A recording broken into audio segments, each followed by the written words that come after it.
Evangelho segundo escreveu São Mateus, capítulo 6, a partir do verso 19. Evangelho segundo escreveu São Mateus, capítulo 6, a partir do verso 19. Por que tem tanta gente insatisfeita com o casamento, com a família, com a vida conjugal? O que está acontecendo? Por que aumentaram tanto, de uma forma assim assustadora, os índices de separação, de famílias, de casais que se separam? O que está acontecendo? O que existe por trás disso? Que máquina é essa? Que gerenciamento é esse que existe por trás disso? O que está acontecendo nos bastidores espirituais de tudo isso que está acontecendo na nossa sociedade? A palavra do Senhor diz que o mundo jaz no maligno, que tem um espírito que opera nos filhos da desobediência. Lá em Efésios, está aqui o texto, Efésios capítulo 2. Veja só, revelação das coisas espirituais. Efésios, depois eu vou ler lá em Mateus. Deixa eu fazer uma leitura rápida aqui na carta do apóstolo Paulo aos Efésios, no capítulo 2, a partir do verso 1, ele diz assim: ele vos vivificou, estando vós mortos nos vossos delitos e pecados, nos quais andaste outrora, segundo o curso deste mundo, segundo o príncipe da potestade do ar, do espírito que agora opera nos filhos da desobediência. Olha o que é que Paulo está dizendo. Entre eles, todos nós também antes andávamos nos desejos da nossa carne, fazendo a vontade da carne e dos pensamentos. Em Mateus, vamos voltar para Mateus.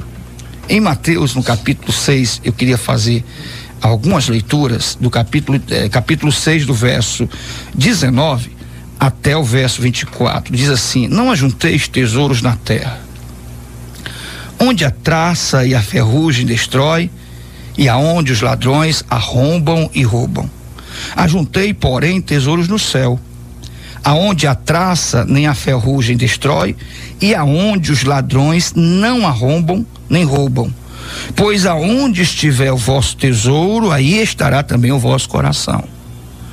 Aonde estiver o vosso tesouro, aí estará também o vosso coração. A lâmpada do corpo são os olhos. Presta atenção. A lâmpada do corpo são os olhos. Se os teus olhos forem bons, todo o teu corpo terá luz.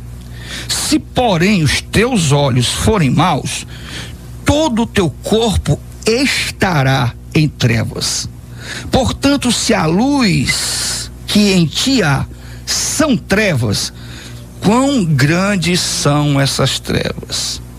Ninguém pode servir a dois senhores, ou há de odiar um e amar o outro, ou se dedicará a um e desprezará o outro. Não podeis servir a Deus e a mamon, ou servir a Deus e as riquezas.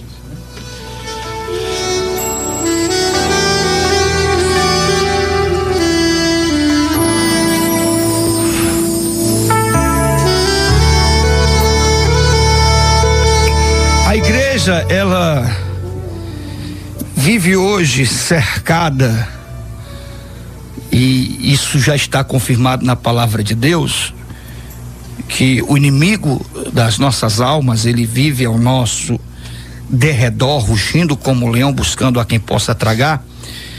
E isso nos fala de uma batalha espiritual no campo da individualidade.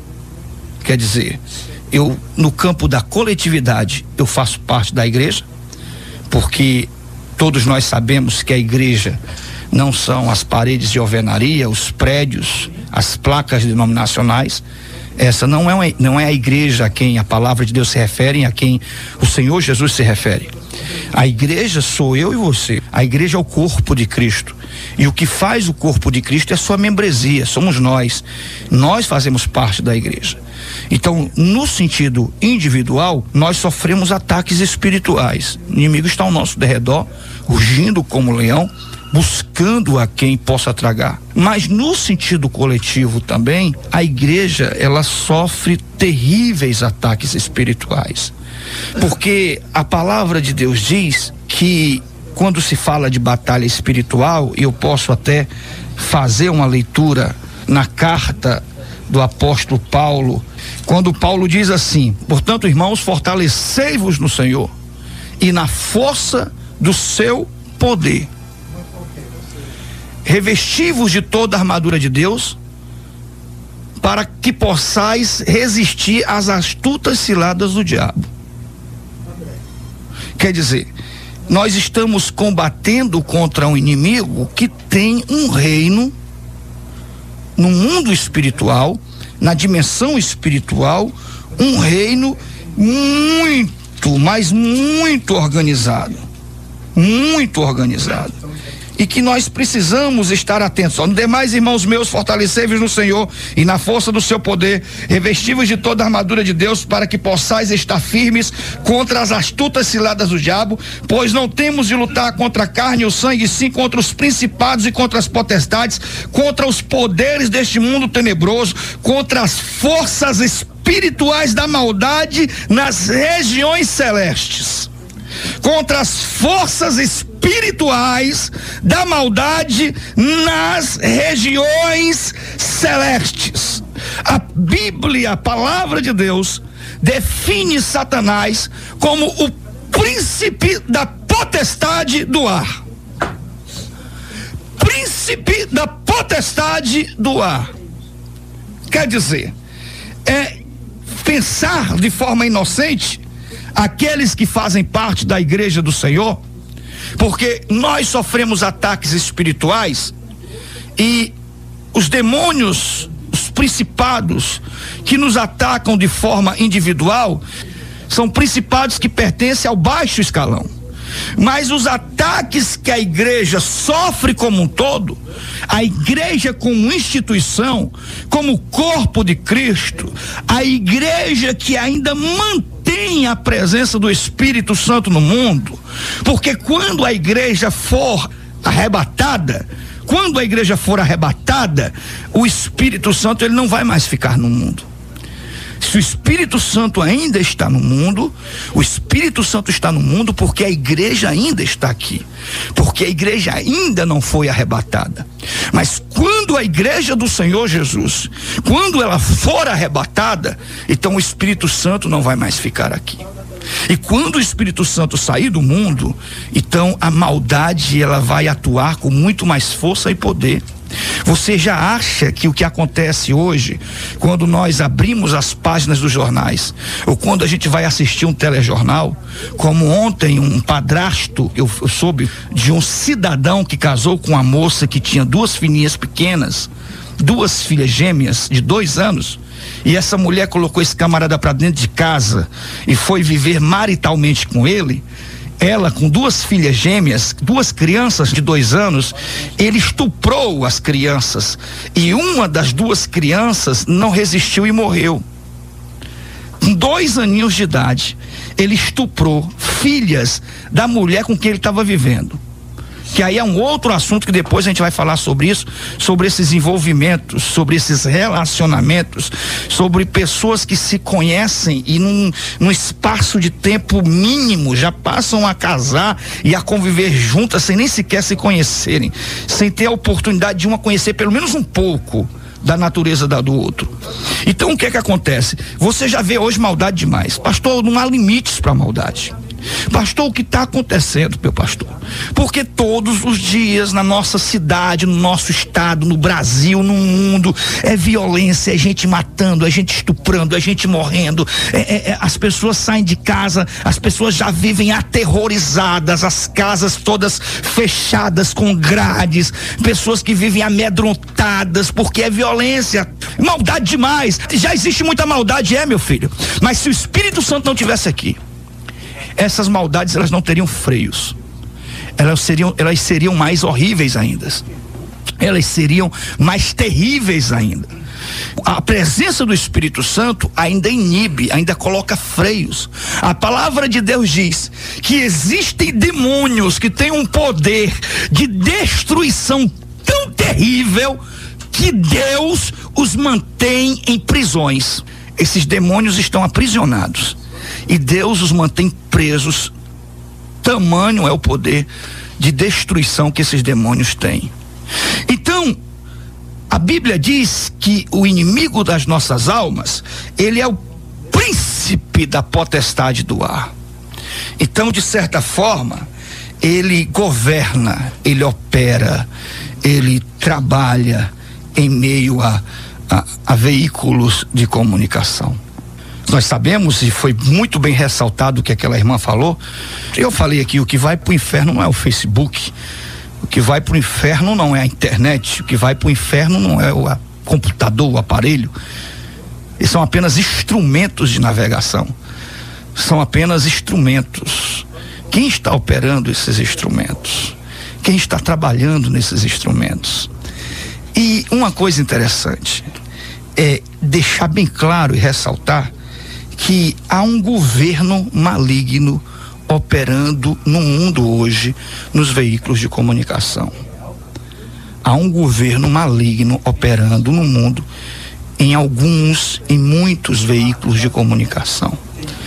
Porque você vê hoje que todos os programas que produzem altos índices de audiência, eles têm um apelo de sexualidade, de sensualidade.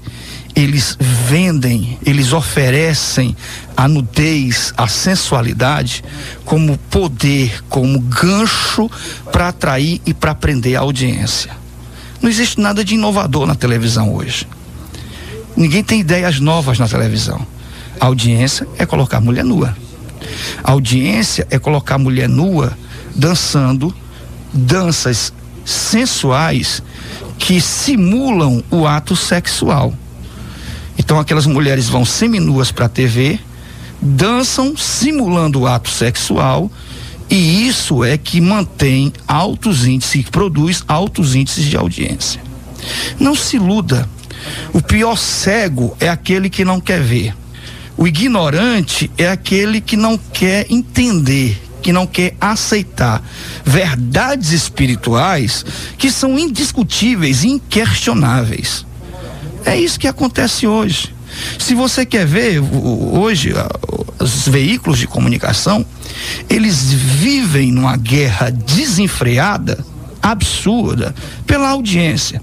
Porque se eles pontuam um Ibope, e se eles mostram ali, no Ibope, altos índices de audiência, aquele Ibope vai trazer para eles, vai produzir para eles, vai gerar para eles contratos milionários.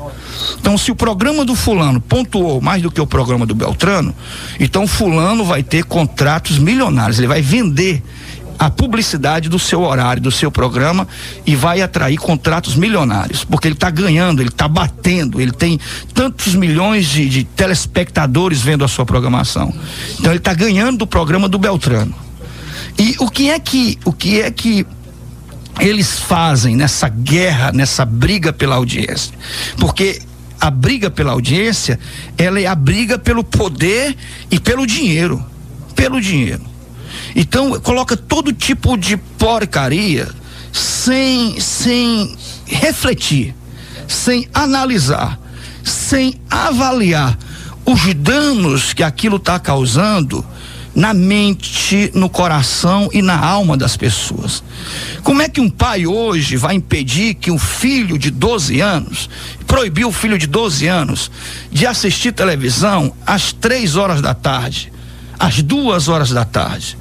Qual é o pai que vai ter condição de proibir o filho de assistir televisão às 2 horas da tarde? Porque aí você vai viver obcecando seu filho, você vai fazer do seu filho um prisioneiro. Você vai fazer do seu filho um prisioneiro? Não pode. Aí o que é que acontece? A criança que está assistindo televisão às 2 horas da tarde, com 12 anos de idade, todo tipo de lixo e de apelo pornográfico e sexual está contaminando a mente daquela criança. daquele pré-adolescente. Vou citar aqui um exemplo. Um pré-adolescente com 12 anos de idade, que senta na frente da televisão, num dia de domingo, às 2 horas da tarde, ele vai ver na frente dele ali, naquela mente com capacidade de compreensão para uma criança de 12 anos, todo tipo de apelo sexual. Ele vai ver garotas seminuas dançando danças que imitem, que fazem coreografia de uma ação, de um ato sexual disfarçado. Aquela criança, ela vai começar a ver aquilo ali e precocemente a sexualidade daquele menino vai começar a ser acionada.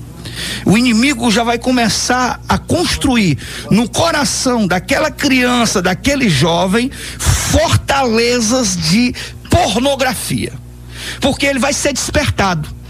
Ele vai ser despertado e ele vai ficar querendo mais, porque a natureza dele vai reinar para isso. Aí ele vai partir para masturbação, ele vai partir para a internet, ele vai partir para os sites pornográficos, e aí ele vai ser um adolescente com 17, 18 anos, completamente viciado em pornografia. Ele vai se apaixonar, ele vai ficar noivo, ele vai se casar, continuar viciado na pornografia, e depois de alguns anos ele está deixando mulher e filhos, ele está se separando, e ele vai refletir, vai avaliar que o motivo da sua separação é porque ele vive uma vida infernizado, dominado por um vício, por uma doença que ele não consegue vencer. Como é que isso começou? Aonde foi que isso começou? Aonde foi que isso começou? Nós sabemos que cada um de nós somos responsáveis. Se eu sento na frente de um computador, eu sou responsável por aquilo que eu estou teclando, e eu sou responsável pelo mouse que eu estou usando. Mas hoje ninguém consegue viver num mundo completamente alheio à tecnologia. Você está aqui vendo um jornal às 8 horas da noite. Termina o intervalo do jornal, aparece uma mulher nua dançando e rodando. Você tem que mudar imediatamente, você muda para outro canal. No outro canal tem outra mulher nua. Você muda para outro, tem outra mulher nua. Você desliga a televisão. Porque não tem mais como você não ver. Não tem mais. Isso é uma coisa pesada, isso é uma coisa contínua, isso é uma coisa incessante, isso é uma coisa de massificação. Qualquer propaganda de remédio tem mulher nua. Há um apelo sexual. A imagem da mulher, ela é vendida, ela é colocada dessa forma. A mulher, ela fala-se muito sobre exploração sexual, fala-se muito sobre o turismo no Brasil, o turismo sexual, mas a imagem da mulher, ela é constantemente explorada dessa forma. Quer dizer, o apelo é muito forte, o apelo ele é muito poderoso. E não se enganem, não se enganem. Isso é uma forma de bombardear a igreja. São ataques espirituais que a igreja, como corpo de Cristo, ela está sofrendo. Porque não há como os pastores proibirem os seus membros de assistirem televisão. Isso não existe. Não há como o pastor monitorar os seus membros. Porque está todo mundo aí interligado nas mídias sociais, com controle remoto de televisão na mão. Hoje todo mundo tem TV colorida em casa. Todo mundo tem TV de LED em casa. Hoje todo mundo tem acesso à mídia, à comunicação. Não tem como o pastor. Então o príncipe da potestade do ar, ele está trabalhando 24 horas por dia para contaminar a mente, para contaminar o coração. Às vezes você começa a navegar ou a caminhar num veículo desse, uma pessoa que começa a assistir um filme, uma novela, e ela tá ali comendo alguma coisa e fica olhando para aquilo ali, e de repente ela passou a gostar daquilo, ela tá todo dia ali. Todo dia ali, a mente dela, o coração dela está sendo bombardeado. A mente dela, fora as mensagens subliminares, a mente dela, o coração dela está sendo bombardeado ali. Toda hora. A pessoa começa a caminhar na internet, nesses Facebooks aí, com a melhor das boas intenções. Vou repetir, com a melhor das boas intenções. Aí ela começa ali a navegar, a bater papo com um, bater papo com o outro, evangelizando. E de repente o diabo conhece a carência daquela pessoa. O diabo conhece o ponto fraco daquela pessoa. plim, surge uma amizade ali. E naquela amizade vai ficando bom, vai ficando bom, vai ficando bom. E dali surge um caso de adultério. Dali surge um caso de adultério. Então, o que está acontecendo hoje? O que está acontecendo hoje? Será que você, como crente, você não consegue perceber que esse mundo jaz no maligno?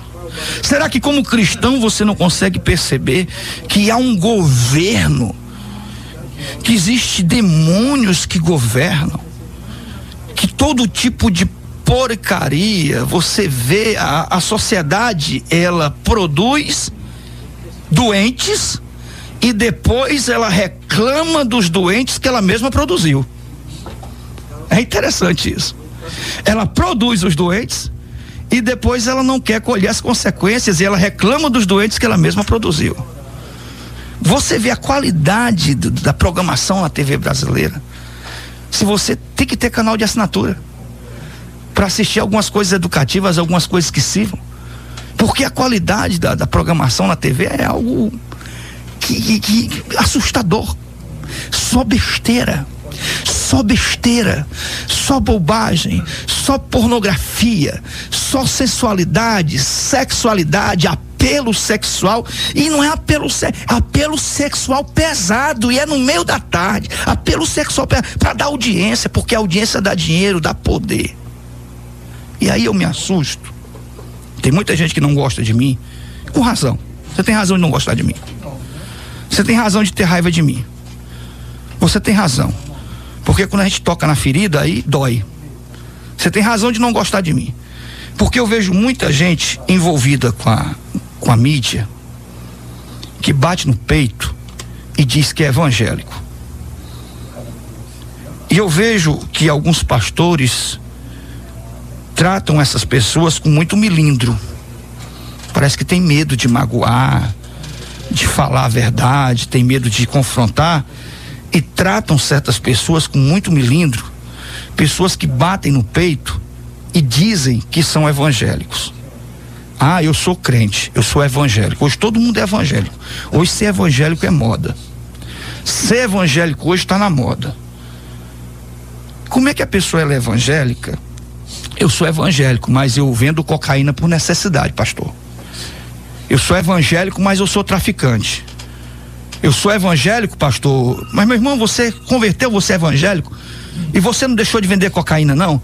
Não, pastor, é o meu ramo, é meu de vida. Eu sou evangélico, mas eu vendo cocaína por necessidade. Mas glória a Jesus. Não, pastor, eu sou evangélico, mas eu me prostituo porque eu preciso ganhar dinheiro e alimentar meus filhos. Mas eu sou crente. Se eu deixar de me prostituir, eu vou morrer de fome, pastor. Mas glória a Deus. Não, pastor, eu sou evangélico, mas isso aqui é o meu trabalho, é o meu emprego. Embora eu estou destruindo vidas, embora eu estou servindo a minha vida, o que eu faço é gerenciado por Satanás. A minha vida, o que eu faço é gerenciado pelo inferno. Mas eu sou evangélico. Eu sou evangélico. Embora eu estou trabalhando para o reino das trevas e não estou trabalhando para o reino de Deus. Porque eu vejo, sabe, gente, eu não concordo. E eu sei que tem muita gente que não concorda, tem raiva quando eu falo isso. Eu vejo cantores que dizem, que cantam para multidões de jovens, que a letra da música que essas pessoas cantam são letras que fazem apologia a beber, cair e levantar, a fazer sexo. Hoje eu estou largado, hoje eu vou cair na gandaia, hoje eu vou fazer isso, vou fazer aquilo, vou encher a cara. Enquanto aquelas pessoas estão cantando e ganhando dinheiro com os palcos, em cima dos palcos, e com multidões de pessoas nos seus shows, enquanto elas estão fazendo isso, aqueles jovens que estão ali estão enchendo a cara, vão sair daquele lugar embriagados, vão bater o carro e vão morrer. Outros estão ali embriagados e vão ser estupradas. Outros estão embriagados e vão partir para a droga, para o uso da cocaína e de outras drogas.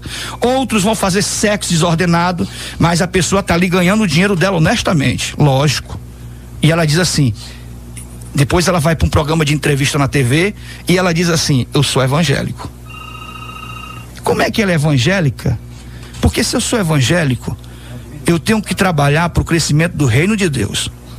Eu não tenho que trabalhar para o crescimento do reino das trevas. Mas eu preciso ganhar meu dinheiro.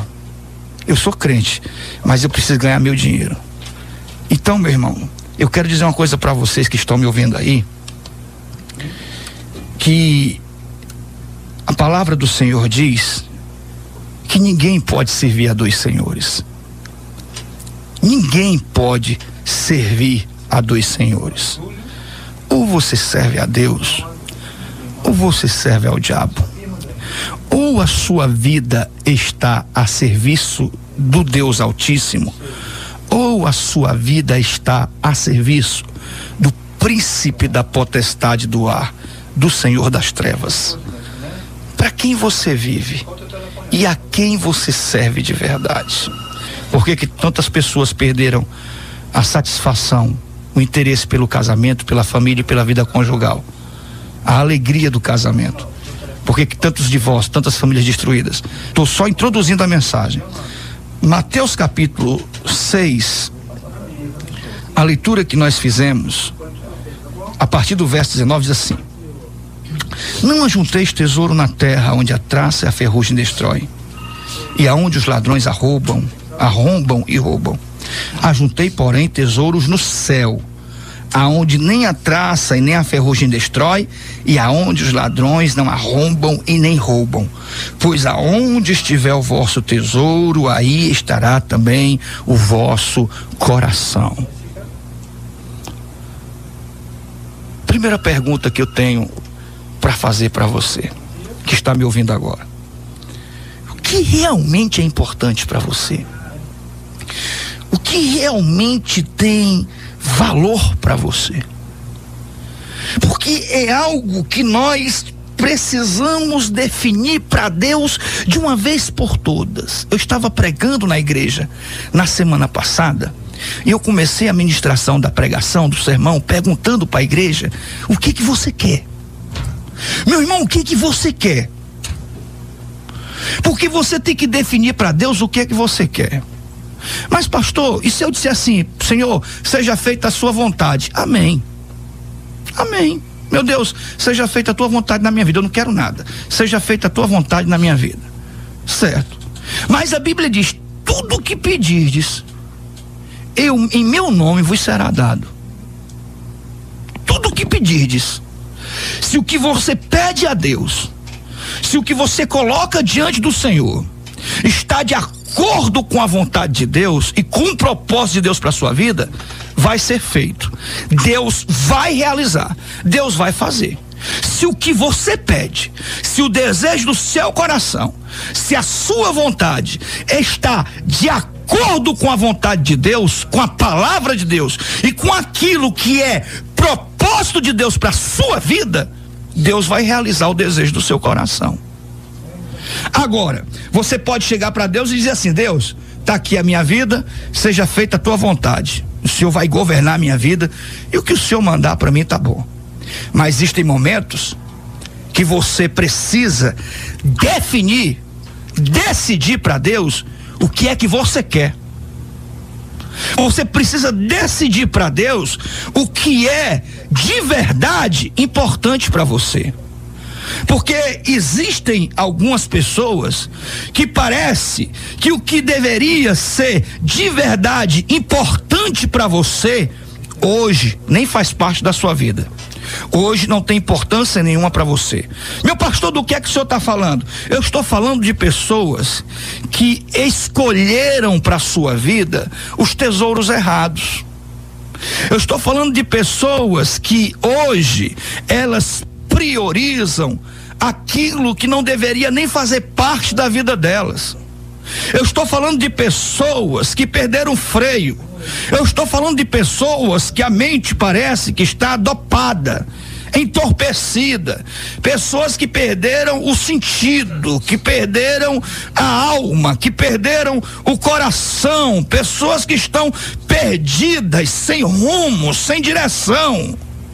Eu fico pensando na minha vida. O que é mais importante para mim? Mais importante para mim hoje, em primeiro lugar, é Deus. Em primeiro lugar, é o meu relacionamento, é a minha vida com Deus, é a minha casa, é o meu lar, é a minha família, são os meus filhos, é o ministério, é a rádio. A minha vida gira em torno disso.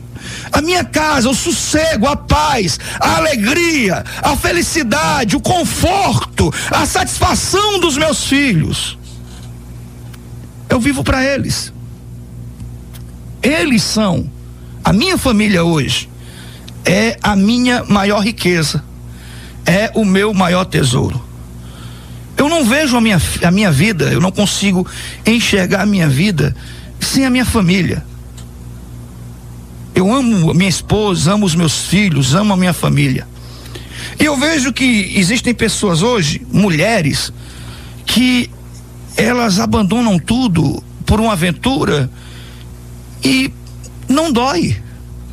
Antigamente, as pessoas se separavam e a separação, num primeiro momento, era algo extremamente traumatizante. Eu não estou perdendo que as separações perderam, que o divórcio perdeu o poder de produzir danos permanentes. Não estou falando isso. A separação ainda hoje, o divórcio ainda hoje produz danos permanentes, danos que duram para a vida toda, prejuízos que duram para a vida toda, sequelas que vão ficar pela vida toda. A separação e o divórcio ainda faz isso.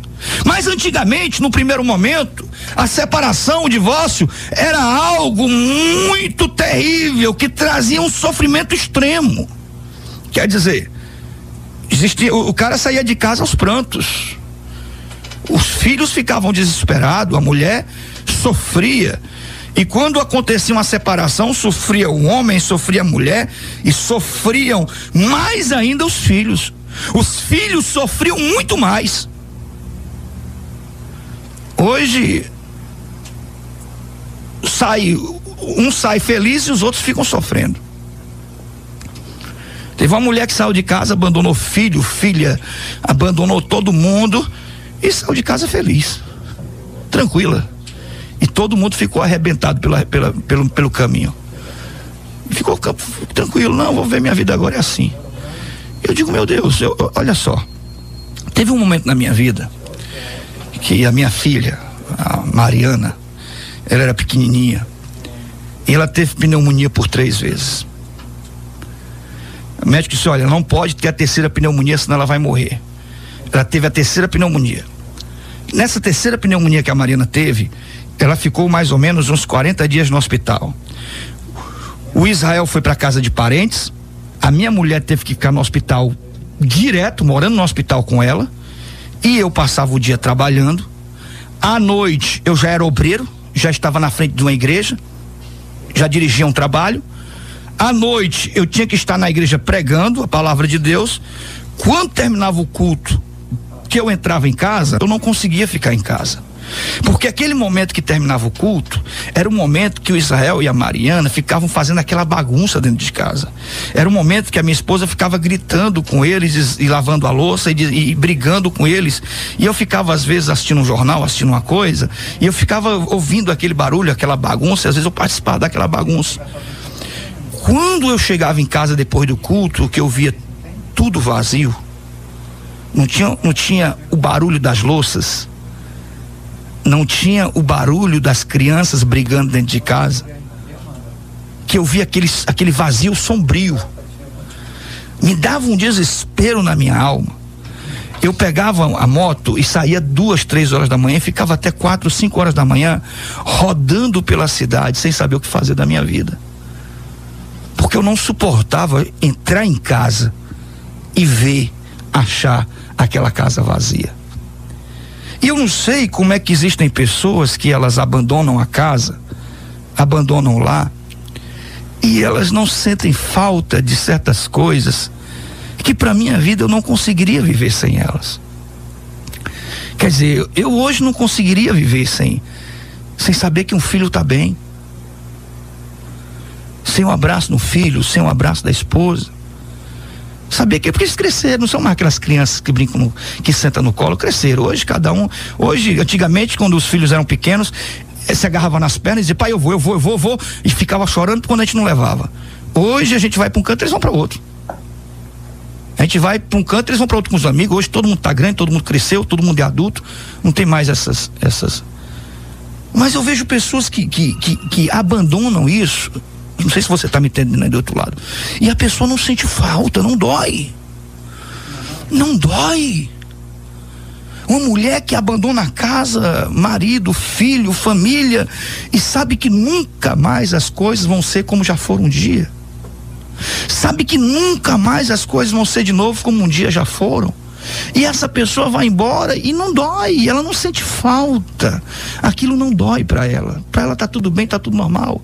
É o camarada que sai de casa e para ele tá tudo numa boa, tá tudo tranquilo. Tá tudo bem, tá tudo normal. Quer dizer, aquilo que deveria ser o seu tesouro, as pessoas estão jogando fora como se fosse um lixo. Como se fosse um lixo.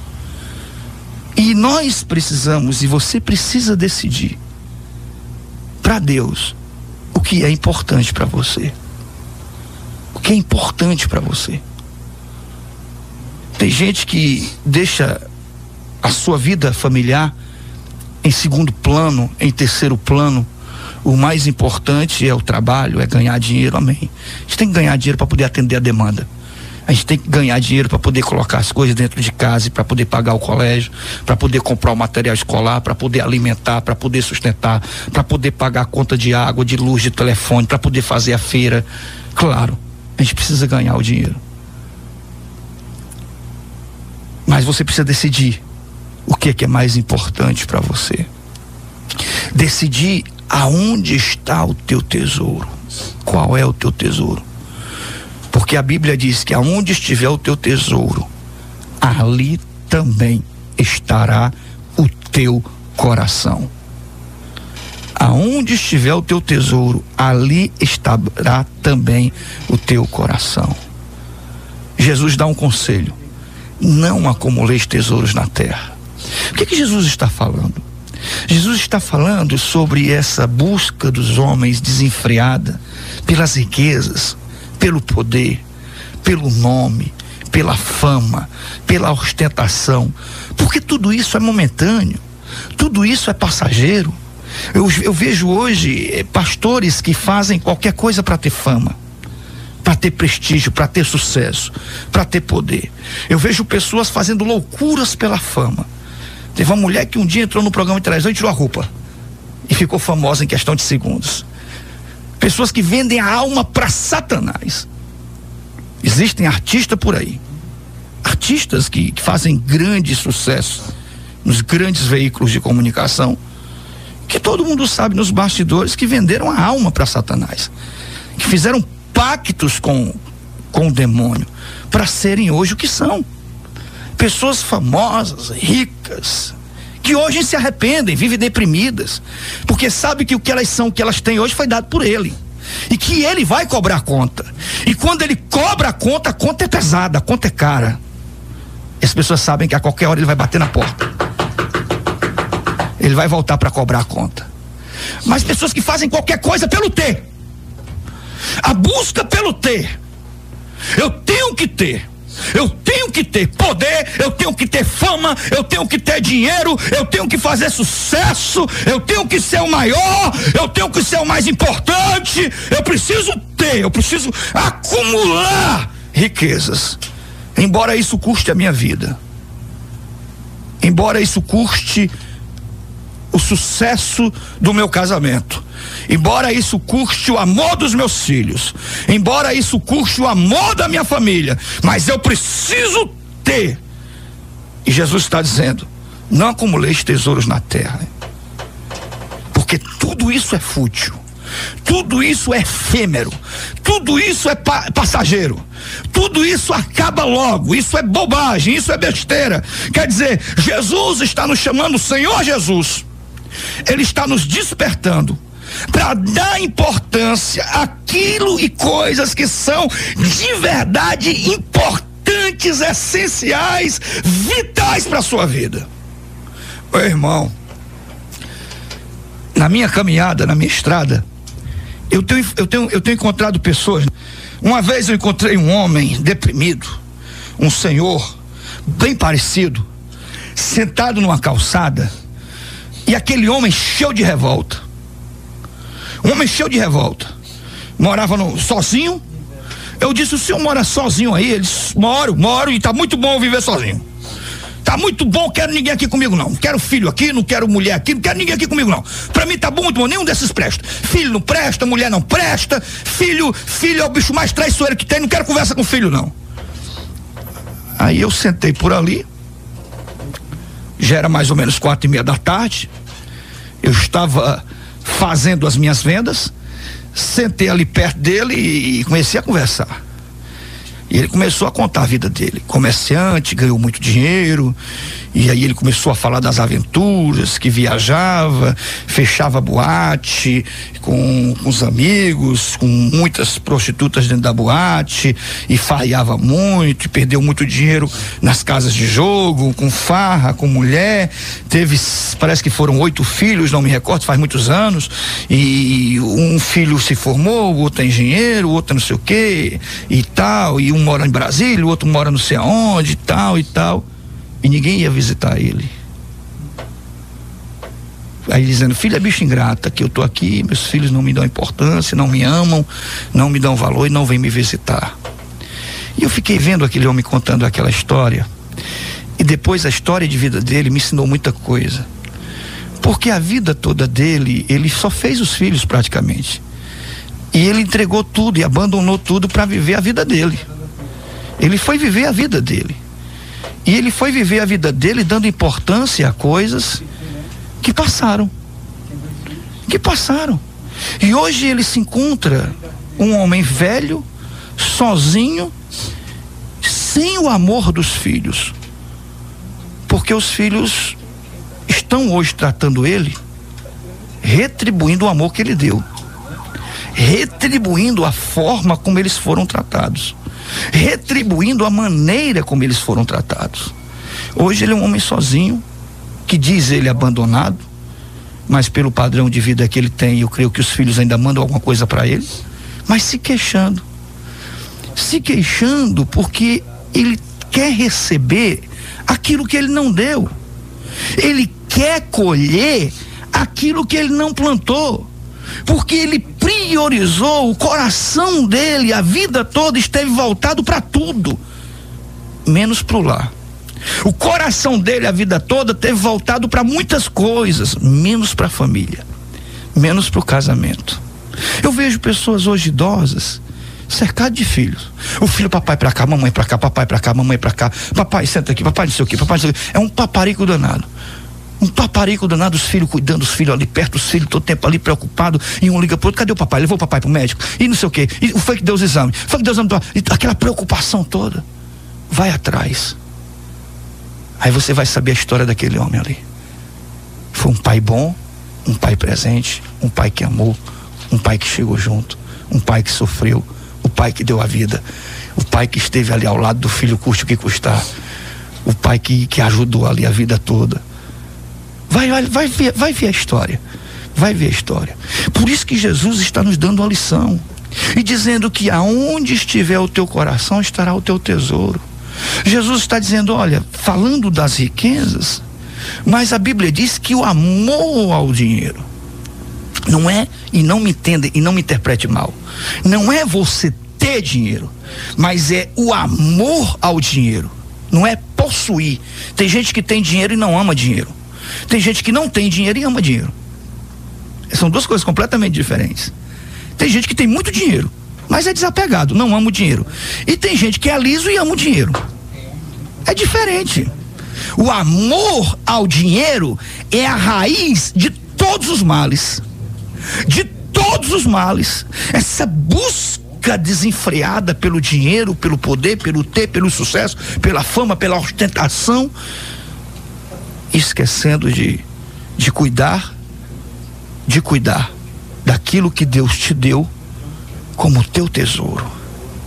Eu reconheço nos meus filhos, eu tenho 3 filhos, eu reconheço nos meus filhos, eu reconheço na minha vida conjugal, na minha família, minha mãe, meus irmãos, eu reconheço o meu tesouro. Você precisa decidir para Deus o que é o teu tesouro. O que é o tesouro que Deus te deu para você conservar aqui na terra. Aonde estiver o teu coração, ali estará o teu tesouro. Você precisa decidir para Deus o que é que você quer. Deus, eu quero o meu casamento. Deus, eu quero a minha família. Deus, eu quero lutar pela felicidade dos meus filhos. Deus, eu quero ser feliz no meu casamento.